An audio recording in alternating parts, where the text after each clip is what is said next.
Bonsoir à tous, c'est 19h, voici les titres de notre journal. Le général de corps d'armée Saïd Chengriha, chef d'état-major de l'armée nationale populaire, a présidé aujourd'hui les cérémonies d'inauguration d'établissements sociaux d'infrastructures au niveau des 4e et 5e régions militaires. Les images dans un instant.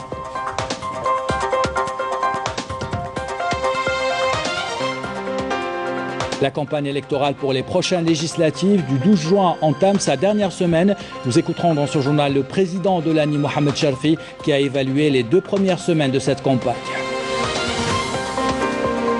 Plus qu'une semaine pour convaincre les électeurs. En France, chaque candidat a sa stratégie. De Lille à Marseille, la campagne bat son plein et en Algérie, les candidats font le tour des 58 wilayas du pays. Nous vous emmenons à Sétif découvrir une entreprise qui s'est spécialisée dans la fabrication et l'exportation de produits électroménagers et électroniques. Ses sous-traitants sont locaux et ses ingénieurs sont fraîchement diplômés de l'université. Enfin, à Alger, plus de 200 personnes ont couru ce matin pour la culture. Parmi eux, 70 artistes, sportifs et journalistes. Une course organisée à la veille de la Journée nationale de l'artiste. Voilà pour les titres. Bienvenue à tous. On entame ce journal par cette activité du général de corps d'armée Saïd Chengriha, chef d'état-major de l'armée nationale populaire, qui a présidé aujourd'hui les cérémonies d'inauguration d'établissements sociaux et d'infrastructures au niveau des 4e et 5e régions militaires. Accompagné du directeur du service social et du directeur central d'infrastructures militaires au ministère de la Défense nationale.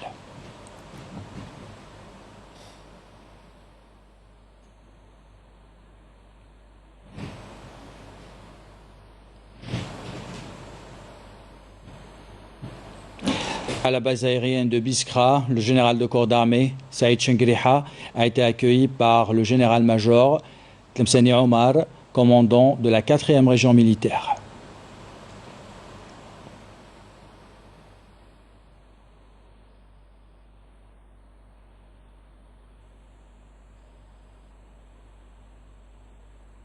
Avant de procéder à l'inauguration du centre de thermalisme et de repos à Biskra, et suivre une présentation exhaustive sur cet important établissement social qui fournit des soins à l'eau thermale au profit des personnels de l'armée nationale populaire, dont ceux en service que les retraités ainsi que leurs familles.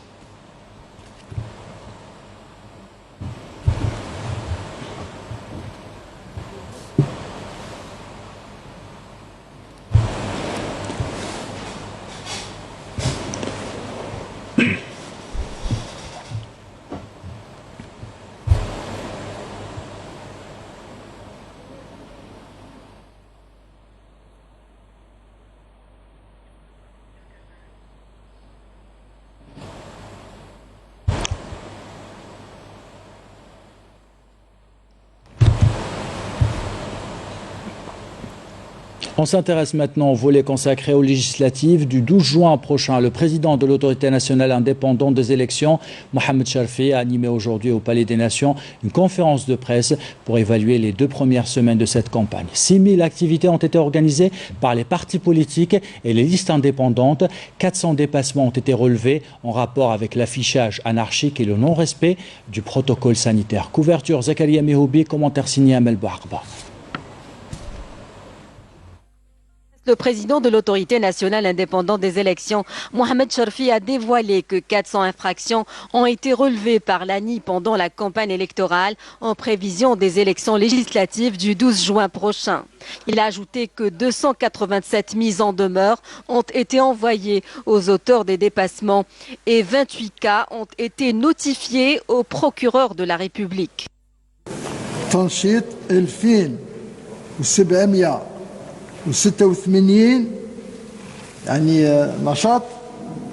2786 rencontres ont été organisées par les partis politiques et 3309 autres par les indépendants, soit un total de 6098 activités. Concernant les dépassements, nous avons relevé 400 infractions liées notamment à l'affichage anarchique des listes électorales, en dehors des espaces qui leur sont réservés, ainsi que le non-respect du protocole sanitaire de prévention contre la pandémie de Covid-19 au niveau des salles retenues pour les meetings. Par ailleurs, 287 mises en demeure ont été envoyées aux auteurs des dépassements et 28 cas ont été notifiés au procureur de la République.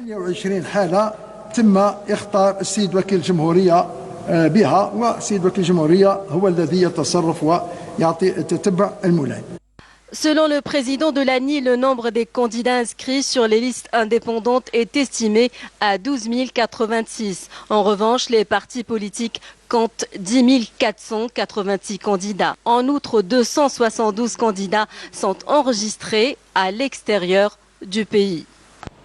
Et toujours à propos de ces élections, une rencontre régionale sur l'importance de la participation aux prochaines législatives a été organisée ce matin par la société civile en coordination avec l'ANI. Cette rencontre connaît la participation des scouts musulmans algériens et les représentants associatifs de toutes les wilayas du pays. Elle se poursuit jusqu'au 9 juin.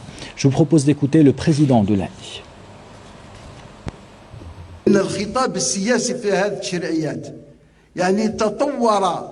Le discours politique durant cette campagne législative a vraiment évolué. Nous n'avons pas enregistré de dépassements tels que des altercations verbales entre les candidats par exemple. Cette évolution en elle-même est déjà un acquis pour nous. Il faut l'accompagner et la soutenir par ce genre d'initiative justement. La société civile a son rôle à jouer dans la sensibilisation autour de la nécessité de participer en masse le 12 juin prochain. Ce qui nous importe avant tout est que l'Algérie sorte victorieuse et la réussite de ce rendez-vous électoral. Cette réussite est la seule garantie qui permettra de rétablir la confiance entre les élus et le citoyen. La préservation de la voix du citoyen se fera par l'expression de son choix le jour du scrutin. Lui donner la liberté de choisir et lui garantir ce choix est la seule manière de bâtir un État moderne. Que le citoyen élise une personne ou vote pour un programme est la seule manière de préserver la stabilité du pays et la cohésion sociale. نخرج الحق المنافسة المنظمة في جو الاطمئنان والثقة المتبادلة بين كل الجزائريين. Et plus qu'une semaine pour convaincre les électeurs algériens en France. Chaque candidat a sa stratégie, son réseau et ses moyens. De Lille à Marseille en passant par Paris, les candidats font tout pour convaincre et inciter nos compatriotes à aller voter le 12 juin prochain. Correspondant signé Afef Blouchet. C'est au cœur de l'un des quartiers les plus populaires de Marseille que Youssouf Bouaboun a installé sa permanence. Un local ouvert sur la rue qui lui permet d'attiser la curiosité des passants et mise sur l'adhésion des commerçants de la rue. Mais pas que, la semaine, il va de ville en ville. La campagne nous donne effectivement l'envie d'aller rencontrer nos frères, promouvoir effectivement une Algérie nouvelle avec une assemblée à la hauteur de notre communauté. Même démarche adoptée par l'Atrache Khalil dans le Nord, un candidat qui se dit adepte de l'échange pour mieux comprendre la communauté dont les soucis et intérêts varient selon les tranches d'âge. Il poste régulièrement des selfies et des photos avec ceux qu'il espère gagner à sa cause. On est toujours à la campagne. Actuellement, nous sommes à Ouadkhoulou. Inch'Allah, تنتخبوا علينا. مساء الخير نتش السيد ايا اسمي الأطرش خليل ينا عن فوتا هذايا روي سامور زهير باللي. Retour au sud où on retrouve Zied Latouf qui a entamé sa campagne d'affichage dès le premier jour de campagne. Profitant de cet espace-temps pour échanger avec les potentiels électeurs, entouré d'une équipe très motivée, c'est le fond du programme de leur parti qu'il tente d'expliquer sans relâche. وموضوعي يمثل كل الجالية بدون استثناء من أجل مواجهة التحديات الجديدة من أجل تمثيل الجزائر والشعب الجزائري أمام المحافل الوطنية والدولية. Autre jeune candidat, Abdelghani Boursadi, il dit vivre pleinement ce baptême politique. À l'instar des autres candidats, c'est la course contre la montre pour rencontrer le plus d'électeurs potentiels possible. Pour lui, cette occasion est aussi celle de bâtir une nouvelle approche politique qu'il développe dans son discours. Le travail d'un député est de proposer des lois, les discuter et les voter, et contrôler le travail du gouvernement. C'est pourquoi je ne ferai pas de promesses que je ne pourrai pas tenir. Mais je m'engage à travailler sur tous les sujets qui préoccupent les Algériens à l'étranger.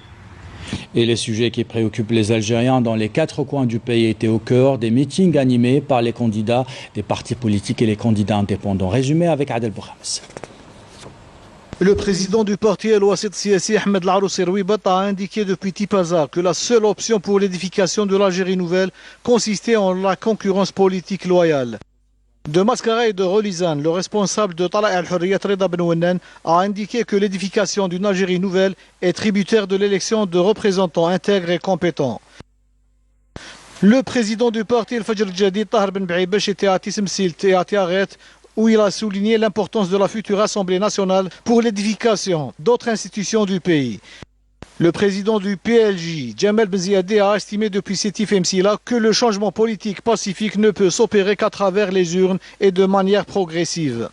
Le président du FMN, Abdallah Haddad, a plaidé à Mostaganem en faveur d'un programme d'urgence dédié au volet social comprenant plusieurs mesures.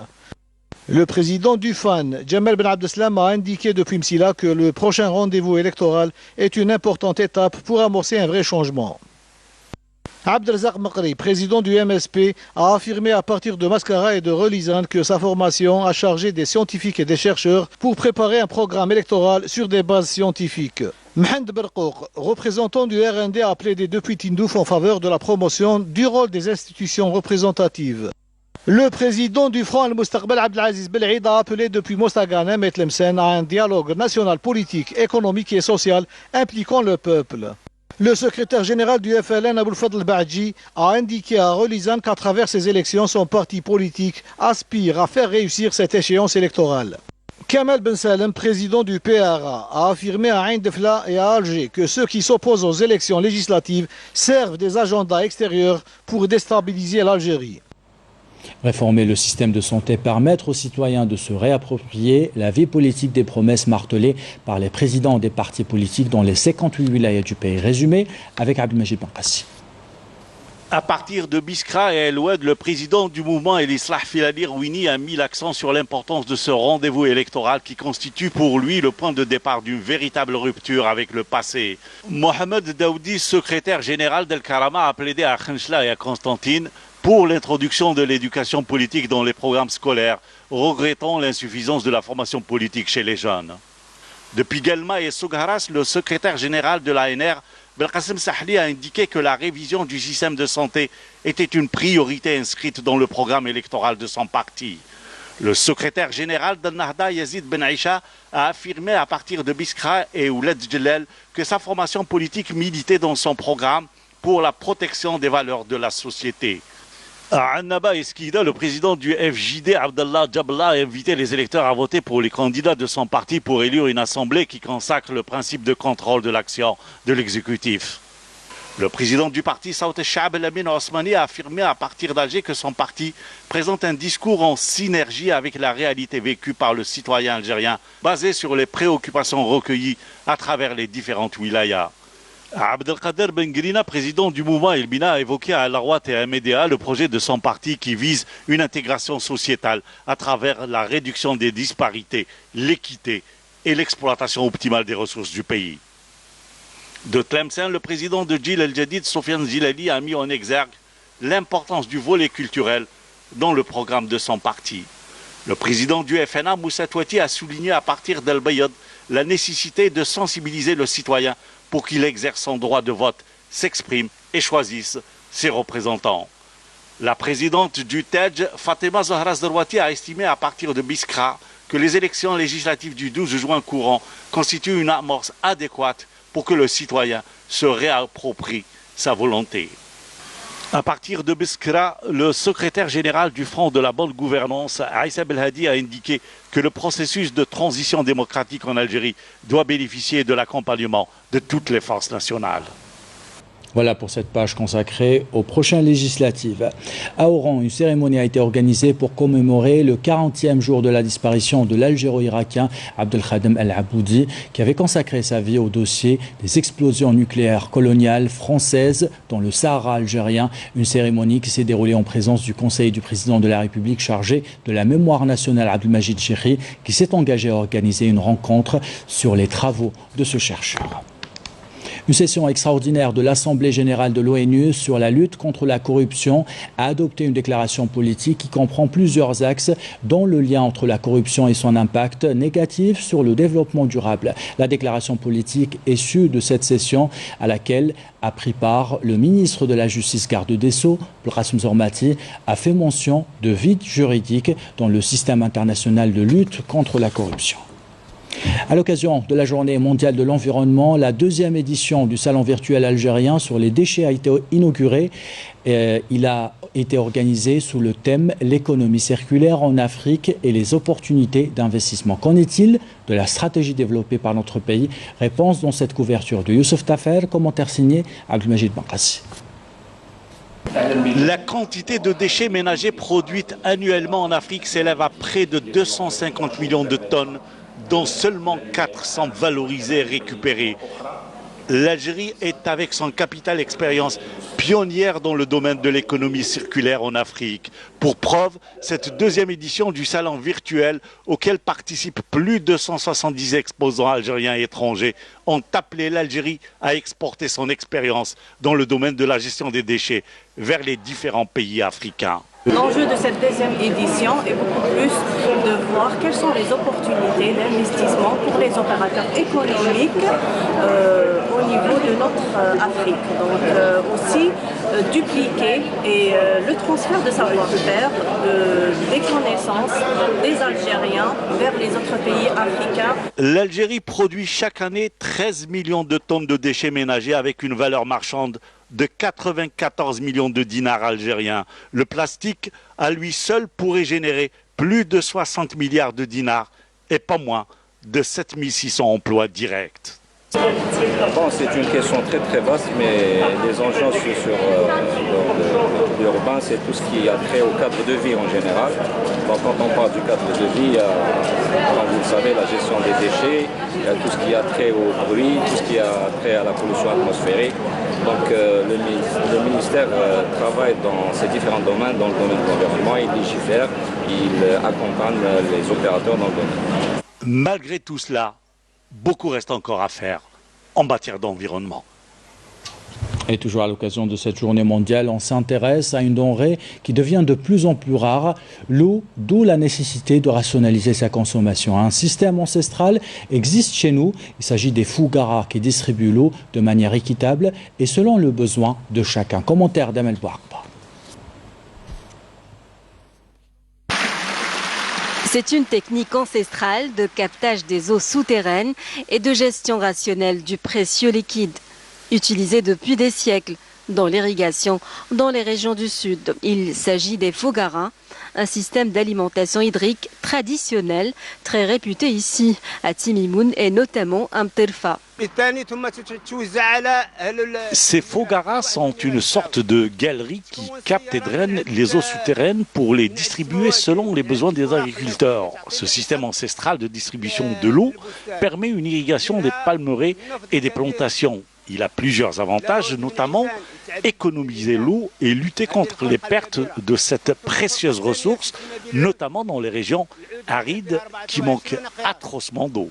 Autrefois, on comptait pas moins de 400 Fougara à Timimoun. Aujourd'hui, il n'en reste plus qu'une dizaine. La majorité a subi des dégradations, envahies par le sable et les gravats. La préservation de ce système ingénieux d'irrigation s'avère donc comme une priorité au moment où l'enjeu de l'eau est devenu stratégique. Et cette information maintenant en application des recommandations du dernier forum algéro-libyen et dans le cadre des préparatifs de l'ouverture prochaine du poste frontalier d'Ebdeb, délégation de la Confédération des industriels et producteurs algériens a effectué une visite de travail dans la wilaya d'Ilizi. Sur place, le président de la fédération a salué les efforts déployés pour améliorer le climat d'investissement dans la wilaya frontalière. En marge de cette visite, il a été annoncé la mise en place d'une plateforme logistique dédiée à l'exportation. Et en parlant d'exportation, justement, destination Sétif, où à la découverte d'une entreprise qui s'est spécialisée dans la fabrication et l'exportation de produits électroménagers et électroniques. Ses sous-traitants sont locaux et ses ingénieurs sont fraîchement diplômés de la fac avec une volonté trempée en acier. Les entrepreneurs rencontrés par nos équipes disent avoir atteint un taux d'intégration de 70% dans certains produits. Reportage signé Adel Bouhams. Sous-traitance, intégration et savoir-faire avéré. Ce sont là trois atouts majeurs sur lesquels l'industrie algérienne mise pour reconquérir le terrain perdu au profit des produits importés qui ont inondé le marché algérien. À Sétif, cet opérateur économique s'est pleinement investi dans son projet pour offrir aux consommateurs algériens de différents produits électroménagers et électroniques de qualité. On a un taux d'intégration très important dans certains produits, bien sûr, pas les produits كامل, tels que le chauffage. Le chauffage a un taux d'intégration très important, il est à 70%. La cuisinière, c'est à 60%. On essaie le maximum de travailler avec les opérateurs locaux. Nous avons à notre disposition plusieurs équipements de très haute technologie afin de garantir une fiabilité et une robustesse de renommée internationale. Mieux encore, cette entreprise a même pu aller à la conquête du marché international en exportant vers l'Espagne. On a fait deux opérations d'exportation, spécialement l'Espagne. On a exporté le réchaud à gaz. L'Espagne, dans une opération en 2019. On a une deuxième opération, l'exportation du récepteur numérique l'Espagne, au cours de l'année 2020. Une réussite due essentiellement à une main-d'œuvre qualifiée issue de l'université algérienne et du secteur de la formation professionnelle. À ses débuts, notre entreprise comptait une vingtaine d'employés, mais avec la diversification de nos activités, nous sommes passés à 160, issus de l'université algérienne et des différents centres de formation. Les stagiaires et les universitaires sont les bienvenus pour effectuer leurs stages pratiques. Certains d'entre eux ont même été gardés dans notre effectif. Profitons de l'encouragement et des mesures d'accompagnement accordées par les pouvoirs publics aux opérateurs économiques nationaux. Cette entreprise compte dans un futur proche augmenter son effectif en diversifiant sa gamme de produits et en procédant à l'extension de son unité de production. Comme chaque week-end, on vous invite à découvrir la start-up de la semaine. Aujourd'hui, nous allons découvrir Maliago, la première plateforme de covoiturage en Algérie. Regardez. Maliago est la première application de déplacement interwilaya en Algérie. La plateforme met en relation des conducteurs voyageant avec des places libres et des passagers se rendant dans la même destination. Ils partagent un trajet et les frais qui sont liés. Tout ça avec joie et humour. Notre start-up a été bâtie exclusivement pour faciliter le déplacement interwilaya d'une manière simple, facile et innovante. On est actif dans un marché naissant qui présente beaucoup d'opportunités de croissance telles que le développement digital en Algérie, ainsi qu'un ministère dédié aux startups et plusieurs autres aspects qui nous permettra de capitaliser sur le boom digital et des applications de services en Algérie. L'implantation d'une startup comme Maliago en Algérie reste encore un défi et un coup de poker énorme. D'une part parce que c'est la première de son genre à s'implanter au pays, et d'autre part par le territoire algérien énorme et les différents défis qu'on a traversés. Par exemple, la mise en place d'une stratégie pour garder une longueur d'avance sur la sécurité, le prix, la confiance et la mise en relation chauffeur-passager. Et par rapport à notre perspective de développement, il constitue à monopoliser l'évaluation de covoiturage en Algérie, développer l'expérience utilisateur et lui faciliter la vie avec la nouvelle technologie, assurer une qualité de service irréprochable, créer de l'emploi et donner de l'opportunité aux jeunes talents algériens. Voilà, pour cette start-up, on fait le point maintenant sur la situation sanitaire en Algérie. 320 nouveaux cas confirmés de coronavirus, 228 guérisons et 6 décès ont été enregistrés ces dernières 24 heures selon le ministère de la Santé. Dans l'actualité internationale, cette enquête parue dans le New York Times qui explique que le Maroc utilise la question migratoire pour faire pression sur l'Espagne afin de la pousser à prendre parti dans le conflit du Sahara occidental. Le quotidien new-yorkais a souligné que la crise a mis à nu le point de pression que le Maroc a exercé sur l'Espagne en matière de migration. Le Maroc considère les migrants comme un moyen de pression sur l'Europe, ajoute l'article. L'Algérie célèbre demain la journée nationale de l'artiste. À cette occasion, une course a été organisée ce matin à Alger par le ministère de la Culture. Courir pour la culture, 270 participants ont répondu à cet appel. Parmi eux, 70 artistes, sportifs et journalistes. Rima Amari a participé à cette course. Coup d'envoi ce matin de la course pédestre de l'artiste, de l'intellectuel et du journaliste. 278 participants, dont 70 journalistes, étaient sur la ligne de départ de ce mini-marathon tenu au Bois des Arcades sur les hauteurs d'Alger. À travers cette course, on a voulu passer un message de l'amitié, message d'amour et aussi le message, c'est-à-dire ce rapport entre l'artiste et l'athlète, c'est le sportif, mais surtout c'est ce message qu'il n'y a pas une différence entre le corps et l'esprit. On doit marier le corps et l'esprit et donner un sens de progrès pour notre Algérie et surtout à travers la course, le message de la liberté qui est sacré pour chaque artiste, pour chaque athlète. Beaucoup d'associations ont participé à l'événement HADA, des associations culturelles comme l'association Safir, des associations sportives. La deuxième édition de cette course coïncide avec la journée nationale de l'artiste qui est célébrée le 6 juin de chaque année. Cela dit, même des runners étaient au rendez-vous et ont tenu à participer en soutien aux artistes et aux journalistes. Nous sommes très contents, je suis très contente, d'autant plus que c'est ma première course. Donc je remercie tous les organisateurs. Le sport, ça fait partie de moi, c'est une passion. Donc je rate jamais l'occasion d'encourager les gens à en pratiquer. Mais en même temps, je trouve que le running, c'est à chaque fois de se lancer des challenges comme ça parmet de parler de certaines causes. Aujourd'hui, c'est la journée de l'artiste. L'artiste en Algérie, je pense qu'à chaque fois, il est défavorisé. Donc je pense que c'est une occasion de les encourager. J'ai plein d'amis artistes dans tous les domaines, donc on est là pour les soutenir. C'était une belle course. Courir pour la culture dans une ambiance festive. Les participants ont eu du plaisir à échanger et à immortaliser ce moment dans une rencontre pour mettre en avant l'entretien de la santé comme priorité absolue de tous. Et on termine ce journal avec une petite balade dans les hauteurs de Meliana à Sidi Boumsabih, où plusieurs familles ont décidé de prendre un bol d'air frais loin du brouhaha de la ville. Les organisateurs souhaitent attirer désormais plus de monde et développer le tourisme culturel et le tourisme de montagne. Reportage signé, c'est un Kenouch. Meliana, ville des platanes, des cerises et de l'air pur. Plusieurs familles milianaises ont décidé de se regrouper pour aller visiter les alentours, pour monter jusqu'à Sidi Boumsabih. Mais avant, un tour au marché est obligatoire. La matinée était pluvieuse. Sur les étals du marché, un dégradé de couleurs. Les cerises étaient bien présentes. À quelques encablures de la ville, les hauts de Sidi Boumsabih font face au rocher El Markeb. C'est ici qu'à une certaine époque, les habitants de Meliana ont été exilés. Ils regardaient de très loin leur ville habitée par des colons. Et ils ne devaient pas y accéder. Donc on participe activement, en famille, même en famille avec les enfants, pour transmettre le message, transmettre l'histoire de notre pays et aussi mettre en valeur l'identité algérienne. Quand on vient d'Alger, ou on vient de n'importe quelle ville actuellement avec la pollution, les voitures. Donc là, c'est des bouffées d'oxygène naturelles, c'est ce qu'on appelle le bio. Oui, c'était une très belle journée. J'ai couru, j'ai joué.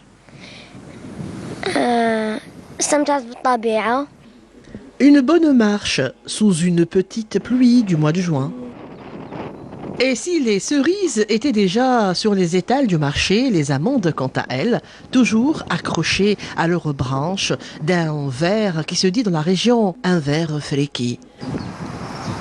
En face, le Zekar, témoin des événements du passé. L'association des Amis de Meliana a organisé cette sortie. C'est une petite balade pour les familles.